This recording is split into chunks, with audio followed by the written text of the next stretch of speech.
Hai semua, selamat datang ke perkongsian klinikal yang sangat penting ni, khas untuk anda semua warga kerja Care Clinics. Dalam beberapa minit ni, kita akan sama-sama pastikan kita semua faham dan mahir dengan protokol terkini untuk kenal pasti, urus dan cegah demam kuning. Tujuannya, untuk pastikan klinik kita sentiasa berada di tahap yang terbaik dan patuh piawaian. Okey, jom kita mulakan dengan satu soalan yang sangat penting untuk setiap klinik penjagaan primer di Malaysia. Dengan dunia yang makin terbuka dan orang ramai bebas ke sana kemari, soalannya ialah, adakah klinik anda betul-betul bersedia kalau, na'udzubillah, ada kes demam kuning yang masuk ke pintu klinik kita? Anda mungkin fikir, demam kuning kan tak ada kat sini. Ya, betul. Ia bukan penyakit endemik di Malaysia. Tapi, masalahnya, vektor dia iaitu nyamuk Aedes aegypti ada di mana-mana. Ini menjadikan kita sangat terdedah kepada kes-kes import yang mungkin dibawa balik oleh rakyat Malaysia atau pelancong yang datang ke sini. Okey, ini agenda kita. Mula-mula kita lihat konteks Malaysia. Lepas tu kita dalami gambaran klinikal, cara nak kesan dan urus. Kemudian kita bincang pasal vaksin, cara suntikan yang betul, pengurusan cold chain yang kritikal dan akhir sekali dokumentasi dan pematuhan antarabangsa. Baiklah, jom kita terus masuk ke topik pertama, kenapa benda ni sangat relevan untuk kerja harian kita di klinik-klinik di Malaysia. Okey, kita imbas kembali sikit asasnya. Apa sebenarnya demam kuning ni? Ia sejenis penyakit demam berdarah yang disebabkan oleh flavivirus. Tahu tak kenapa nama dia kuning atau yellow? Sebab dalam kes yang teruk, ia boleh menyebabkan jaundice, di mana kulit dan mata pesakit jadi kekuningan. Dan ya, ia disebarkan oleh nyamuk betina yang dijangkiti. Cara ia merebak ni ada dua kitaran utama. Penting untuk kita faham dua-dua ni. Pertama, kitaran bandar, di mana nyamuk sebarkannya dari manusia ke manusia di kawasan padat. Kedua, kitaran hutan atau jungle cycle, di mana ia berlegar antara nyamuk dan monyet dan manusia boleh dijangkiti bila masuk ke kawasan hutan tu. Dua-dua ni jadi risiko kepada pengembara. Sekarang kita masuk bab klinikal pula. Macam mana kita nak kenal pasti tanda-tandanya pada pesakit dan apa yang perlu kita buat? Bayangkan situasi ni. Seorang pesakit masuk ke klinik mengadu demam. Bila disoal, dia kata baru seminggu balik dari lawatan kerja di Afrika. Apa benda pertama sekali yang terlintas di fikiran anda dan perlu anda buat? Jawapannya mudah, tapi kritikal. Ambil sejarah perjalanan yang terperinci. Inilah alat diagnostik anda yang paling penting dalam kes macam ni. Pada fasa awal, kebanyakan pesakit akan ada simptom-simptom yang nampak biasa je, macam demam-demam lain. Contohnya demam, sakit otot, sakit kepala, rasa sejuk, loya dan muntah-muntah. Okey, ini bahagian yang paling kita kena berhati-hati. Selepas beberapa hari demam, pesakit mungkin nampak macam dah pulih. Tapi, jangan terpedaya. Sebab dalam kira-kira 15% kes, mereka akan masuk ke fasa kedua, yang dipanggil fasa toksik. Di sinilah jaundice dan pendarahan berlaku dan ia sangat berbahaya. Ini adalah red flag yang kita tak boleh terlepas pandang. Jadi, bila anda syak kes demam kuning, ini SOP anda. Mesti ikut langkah demi langkah. 1. Ambil sejarah perjalanan. 2. Order ujian darah serologi.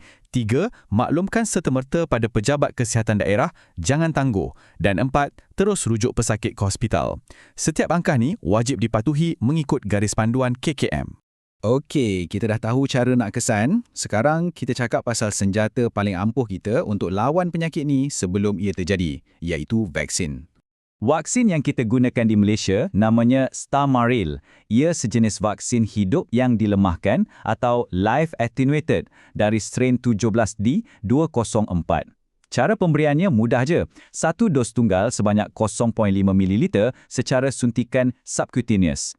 Yang ni sangat-sangat penting. Sebelum kita beri suntikan, kita kena pastikan siapa yang boleh dapat dan siapa yang dilarang sama sekali. Ia untuk pengembara berumur 9 bulan ke atas. Tapi, jangan beri pada mereka yang ada alahan telur yang teruk, sistem imun yang lemah, bayi bawah 6 bulan dan sesiapa yang ada masalah kelenjar timus. Wajib periksa semua ni. Baiklah, jom kita lalui proses vaksinasi ni langkah demi langkah untuk pastikan kita buat dengan betul dari awal hingga akhir. Okey, dah suntik? Selesai? Belum lagi. Bahagian kaunseling ni sama pentingnya. Terangkan pada pesakit tentang kesan sampingan biasa macam sakit kepala atau demam ringan. Paling penting, ingatkan mereka yang sijil vaksin tu hanya sah selepas 10 hari. Dan berita baiknya, satu dos ni cukup untuk perlindungan seumur hidup. Sekarang kita ke satu topik yang memang jadi fokus utama masa audit KKM, pengurusan rantaian sejuk atau cold chain. Jangan ambil mudah bab ni. Tolong ingat nombor keramat ni, 2 hingga 8 darjah Celsius. 2 darjah Celsius ke 8 darjah Celsius. Tak boleh lebih, tak boleh kurang. Sebarang perubahan suhu di luar jolak ni boleh merosakkan vaksin dan menjadikannya tak berkesan. Ini adalah peraturan emas kita. Dan KKM memang sangat teliti bab ni.